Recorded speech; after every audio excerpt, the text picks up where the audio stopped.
Halo semuanya, kembali lagi di modul 3 kita kali ini. Di modul ini kita akan membahas fitur yang sangat keren di Figma, yaitu Auto Layout. Tanpa berlama-lama, kita langsung saja mulai materinya. Nah, Auto Layout itu apa? Jadi, Auto Layout itu kalau di Figma, ini yang membuat elemen dalam desain bisa menyusun diri secara otomatis, sesuai isi yang kita masukkan. Kalau di dunia nyata, auto layout ini seperti rak piring otomatis. Kalau piringnya bertambah, pasti raknya ikut menyesuaikan. Bedanya kalau di Figma, fitur ini bisa membuat elemen desain kita adaptif, fleksibel, dan lebih cepat saat kita ingin menambah atau mengubah isinya. Langsung saja kita coba mulai di Figma ya. Di sini saya jelasin dulu bedanya menggunakan auto layout dan tidak menggunakan auto layout. Di sini saya sudah mempunyai dua button, yaitu beli yang mempunyai auto layout dan beli tanpa menggunakan auto layout. Misal nih, di dalam auto layout, saya ingin ubah teks beli menjadi beli sekarang juga. Nah, pasti padding dan card-nya menyesuaikan. Tapi kalau tidak menggunakan auto layout, misal di sini saya ubah lagi beli sekarang juga. Nah, pasti card-nya tidak menyesuaikan. Jadi kita harus repot-repot lagi mengatur padding-nya. Jadi, kalau kita menggunakan auto layout itu bikin alignment-nya lebih konsisten dan lebih mudah untuk dikelola saat kita ingin membuat komponen. Nah, jadi itu bedanya. Oke, di sini kita mau membuat praktek bikin tombol pakai auto layout. Nah, yang pertama kita tambahkan teks dulu. Kita boleh pilih klik T di keyboard atau di bawah sini. Misal kita tambahkan teks klik saya. Nah, setelah itu kalian klik kanan aja, cari add auto layout atau shift A. Nah, setelah shift A atur paddingnya ke kanan 16 px. Setelah itu di bawah 8 px. Nah, kita tambahkan radius, misal kita tambahkan 20.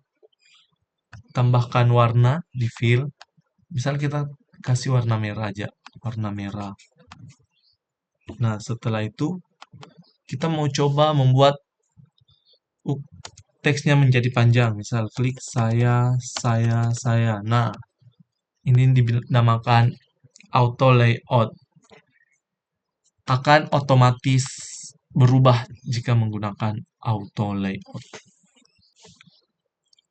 Oke, di auto layout juga kita bisa pilih arah susunannya. Misal, kalau horizontal elemen disusun dari kiri ke kanan atau vertikal dari atas ke bawah. Misal di sini saya copy, Ctrl C, Ctrl V. Nah, habis itu saya blok dan tekan Shift A untuk auto layout. Nah, ini yang dimaksud horizontal dan vertikal. Kita bisa ubah menjadi vertikal dan kita bisa ubah menjadi horizontal. Nah, ini sangat membantu untuk membuat list produk, menu navigasi, atau section profil. Sekarang kita lanjut membuat nested auto layout atau auto layout yang bersarang. Nah, misal nih kalau kita mempunyai card produk, di dalam card produk ada gambar, nama produk, harga, dan tombol. Nah, kita bisa kasih auto layout ke tiap bagian. Setelah itu, kita bungkus semuanya ke dalam auto layout lagi. Nah, hasilnya gimana? Semua bagian akan tetap responsif dan fleksibel, walaupun kita ganti konten. Kita langsung saja mulai membuatnya. Yang pertama, kita siapkan frame dulu atau canvas. Tekan F.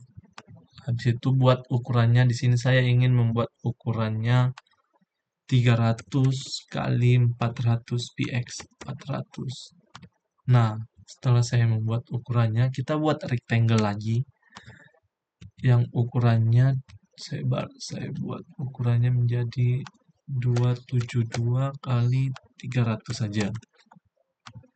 Nah, habis itu saya ubah warnanya di fill menjadi warna ini.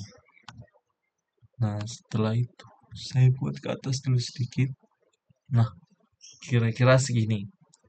Habis itu kita bisa copy gambar yang kemarin. Misal saya mempunyai iPhone 15, saya copy ke dalam.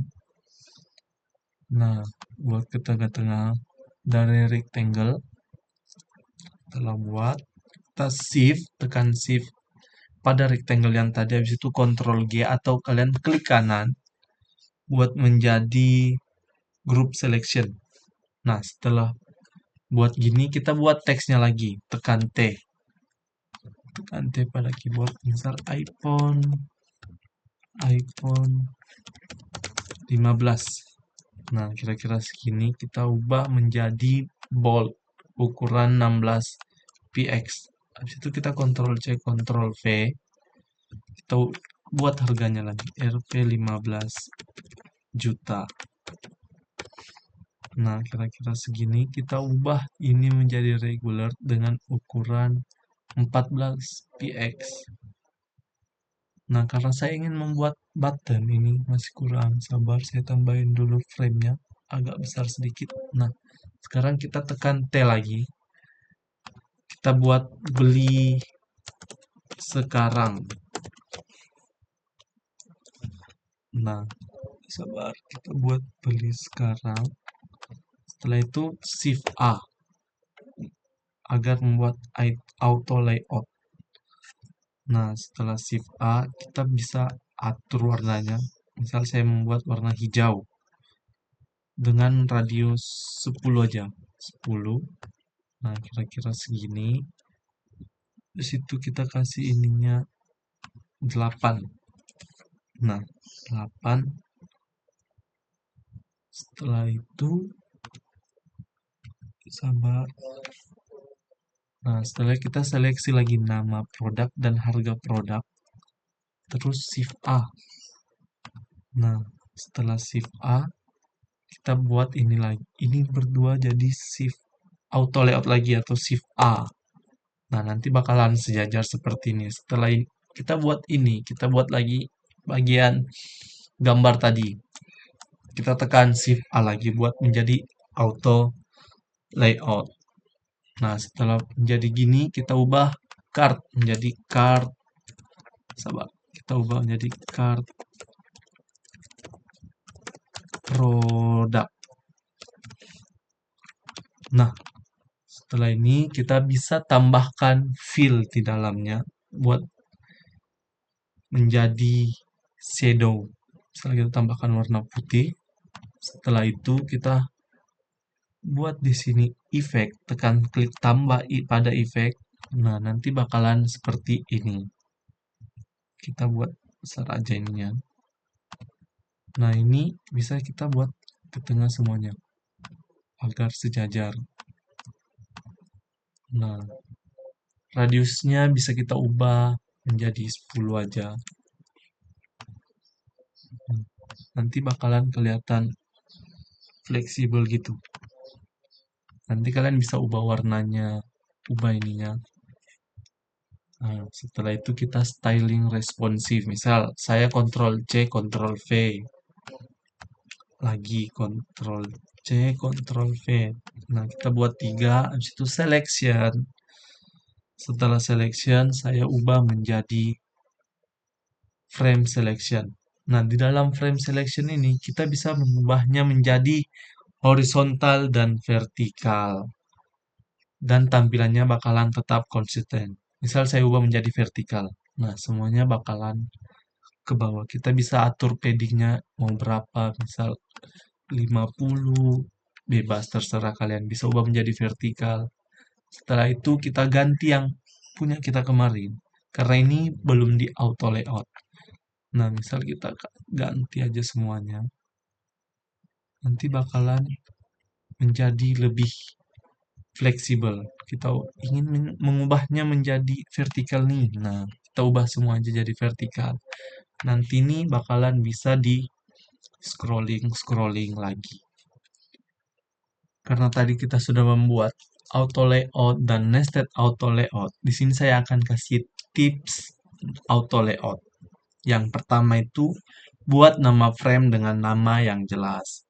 Misalnya kasih nama yang jelas. Contoh button primary, card wrapper atau yang lainnya. Selanjutnya, hindari nesting auto layout terlalu banyak atau terlalu dalam. Buat aja maksimal 3-4 lapis biar kalian tidak ribet nantinya. Selanjutnya, gunakan fitur hook dan fill container yang bijak. Jadi jangan menggunakan asal-asal ya. Nah, sekarang kita sudah paham nih gimana cara buat auto layout dan buat nested auto layout agar desain yang adaptif dan rapi. Nanti fitur ini bakalan kita pakai terus-terusan. Jadi semakin sering aja kalian latihan agar kalian semakin jago untuk mengatur auto layout. Nah, di modul berikutnya kita akan belajar komponen dan varian. Fitur yang bisa membuat desain kita diatur ulang tanpa harus membuat dari nol. Jadi, sampai jumpa di modul 4.